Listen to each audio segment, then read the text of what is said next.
My name is Michael Gutierrez with 606 Brokers.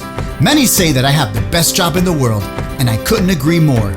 As a native Chicagoan, I think I know a thing or two about the city that raised me, a city with 77 communities. And if you know anything of Chicago history, you'll know that it's known for its amazing people, and nothing fascinates me more than the people of this city and their stories. So join me in another episode of In Your Neighborhood with Mike the Realtor.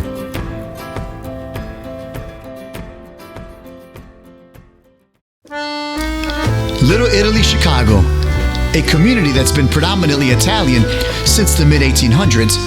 By 1927, Italians owned most of the businesses in the area. I was curious to know more about this wonderful community and culture that I should have visited more often as a child. And what better time to visit Little Italy than at the Taylor Street Festival? Meet Mike the Fly Garcia.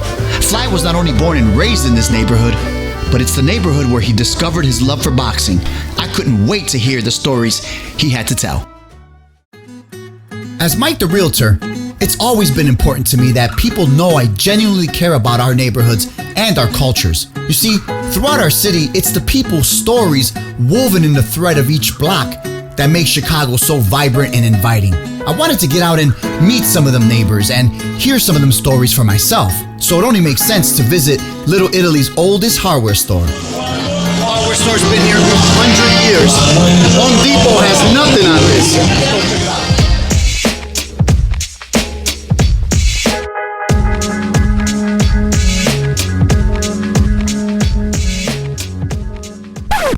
Meet Paulie. You see, Paulie isn't like the other guys that charge you $5 for a key that won't work or overwhelm you at the checkout aisle with some do-it-yourself anxiety attack. You know why? Because it was out of respect. Wait, where am I going with this? Oh, now I remember. Tell me a little bit of history. What's one thing that you can remember about Taylor Street, even as a kid? It's always been the best neighborhood in the city. You know what I mean? Because we had a lot at one time. Little Italy went from Western all the way to Halsted. But when the hospital came and the school came, it kind of closed us in a lot. But we still have, our heritage. For myself, here. being a North Sider and visiting Little Italy, I still consider Little Italy Halsted to Western. I know they do, but it's not that way anymore. Yeah, it's changed a lot. It's changed a lot. And we got more students here. Sure.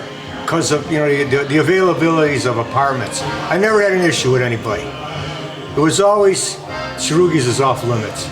To anything that happens. And that was from my father, grandparents, the whole shot, I went to school with a lot of these guys. I went to Gordon Tech. Hey, he's a Gordon Tech Ram. Yeah, well, I graduated when the Ram, I think, was still a baby. But anyway, I went to school with a lot of these guys. And by that, how do you not become friends? That's right. That's right. Well, Paul, thank you for being part of Little Italy. Thank you for opening your doors. Paul, thank you, buddy. Thanks.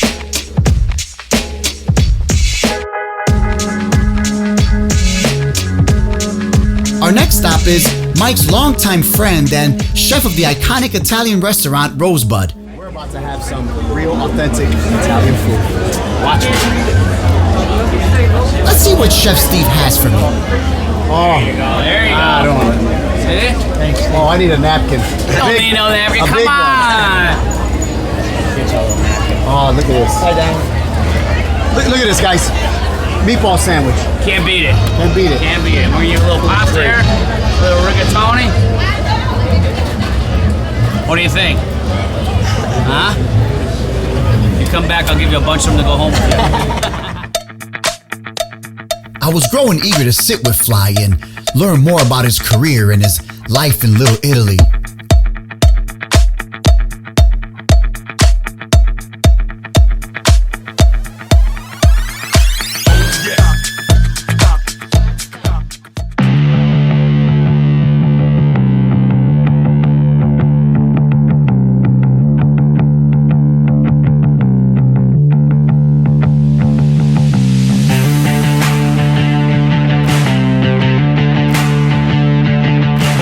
They called him Fly because of his quickness in the ring. He retired in 1998 with an impressive record of 26-0, two-time Golden Glove champion, and was recently inducted into the Illinois Boxing Hall of Fame. This is why.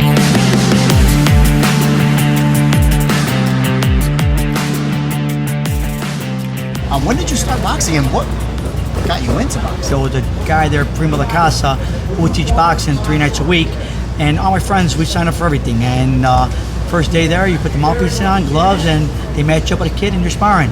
So many people don't know that you actually fought Oscar De La Hoya. Yeah, back in 1989 National Golden Gloves, I was 125 representative.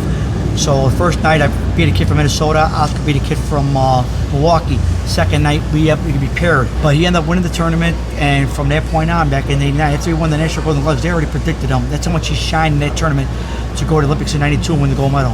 What happened in between you losing to De La Hoya and then going pro? I know you took a break of some sort. Yeah, I took a little break again. You know, you get tired of things, you want to hang out with your friends, and you know, you missed out on something. I took a little break, and then my father got sick, and he passed away in June of 1990. And Sorry to hear that. Thank you. It kind of made me realize how short life can be. If I could have one pro fight, I'll fulfill my dream. And luckily, I turned pro in '92. I came back, won the Golden Gloves again in '92. My trainer's like, let's go to Golden Gloves again. Win that. Hopefully, if we go to Nationals, if you win that, at least they'll know who you are. You might make more money turning pro. And it didn't work out that way. We ended up losing again in the Nationals. I won my first fight. And that year, they hosted it in Chicago, which was nice, at the Rosebud Horizon. Nice. So I won my first fight in front of your home. Yeah, I lost a kid from New York City who went to the championship. But then in that fall, October 3rd, I think 1992, I turned pro. Speaking of pro, you're 26-0. Yeah. 26-0. Yeah. I mean, that's impressive. Thank you. What made you call it quits? My son was born, and then I opened up a restaurant. So a lot of things were a factor. Put too much on my plate, I think. Right. And how do you give back to the boxing community today? And David Diaz was one of my first pro fighters that I helped out. Yeah, I know David. And he's actually a realtor too. yes, David one time was working out, and his manager at the time, Mr. Strickland, was my cut man. Mr. Strickland and my trainer were good friends, very good friends, and they were at the gym, and I seen David doing something, and I gave him a little instruction to do it, and he liked what I said. And years later, when we were at the gym, he asked me to hold the mitts for him one day. He liked the way I held the mitts, and Strickland knew me, so it was kind of easy. We gelled into it. Yeah, that's nice. And then it snowballed. So that's when you know that Yeah. it's meant to be. So- What about women? Are they yeah, training women? Yes, yeah. In my gym, we did have women taking the classes, and believe me, some classes were more. There was more women than men because again, they liked the results, and they're not looking to fight, but they just wanted to work out, and they loved it. As far as Little Italy, growing up on Taylor Street. Now, I thought you were half Italian. You know, I'm all Mexican. You're all Mexican in an all Italian culture and context. How was that? Well, growing up, there was mostly Italian, but again, there was a lot of Hispanics, Mexicans, some Irish. But again, we didn't look at it that way. We were all family and friends. We all looked out for each other. Beautiful. Everyone's parents were there. Again, no one ever looked at somebody different, like, oh, he's a spick or whatever. Everyone treated everybody great. Sure. When you took off the gloves for good, do you feel like it was premature? It's hard to say. You could say yes, you could say no. Do you still wish you could do it? All the time. You always wish you wanted to do something that you love doing. So, Mike, before I leave, what is this game that you're going to go play? Because I know that you're in charge of it. What's this called? What is this game It's called about? Morra. It's an Italian game. For instance, you throw 2 fingers out, right? Okay. And you say 4. Okay. You're anticipating I'm going to throw 2. I might throw 3 fingers out and say 5. So you say you're 4 with 2 fingers. I Okay. say 5. 5. 4. See, now I got the point. 3 plus 2 is 5. So you're hoping that I throw out Yes. the dude. All right, so let's just do one for the heck of it, all right? Because I'm going to win. Before we leave, I'm going to We're win. going to do this in English, right? Okay, ready? Ready? 6. 5. Okay. But you can't throw 5. If you throw 5, you got to say 6 or above. 6 to 10. So I just... Right, if you say I just 5, lost. 4. No, I you got didn't, punched right no, there. you didn't lose, but again, you just Okay. keep going. All right. All right, ready? 6. 6. Okay, keep going. 7. Okay. 2. 8. 10. You got me. Got it. You got it. I beat the fly. You got me. I You beat got the me. fly. You got me. You see that? But see, I can't play in English. It's got to be in. It's got to be Italian. Italian. Oh, It man. throws you off. Throws you off. Mike, thank you so much for your time, man. Appreciate I really, it. really appreciate it. Thank you. I wish you nothing but the best success in your career and in your marriage with your family. All right, I appreciate you, man. Thank you so much. Thank you. Appreciate it. Have a good day. Absolutely. You too.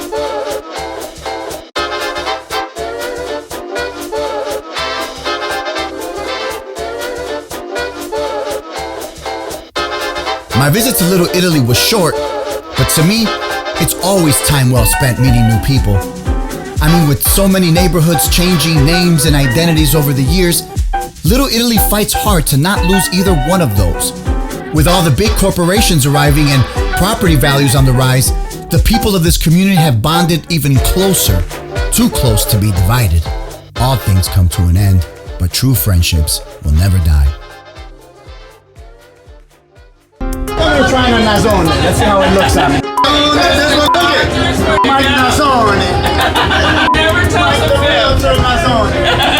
But when I come here, I feel Italian. Right. Because it's Latino also. no way. I was born in South America, Colombia.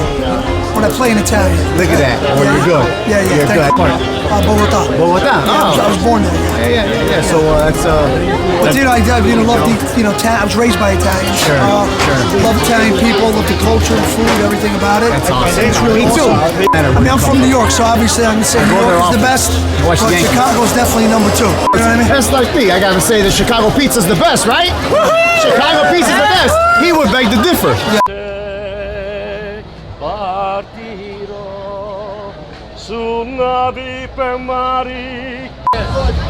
You see that? The fabric of what Little Italy comes from is from people like that. People that were born and raised in this neighborhood. People that will not take another name in lieu of Little Italy. It's Little Italy. Whether it's Taylor and Western to Taylor and Halsted, or whether they want to call it University Village. But for the people here, it will always remain Little Italy. And for Mike the Realtor, it will always remain Little Italy. So long, everybody. I got my jardineras.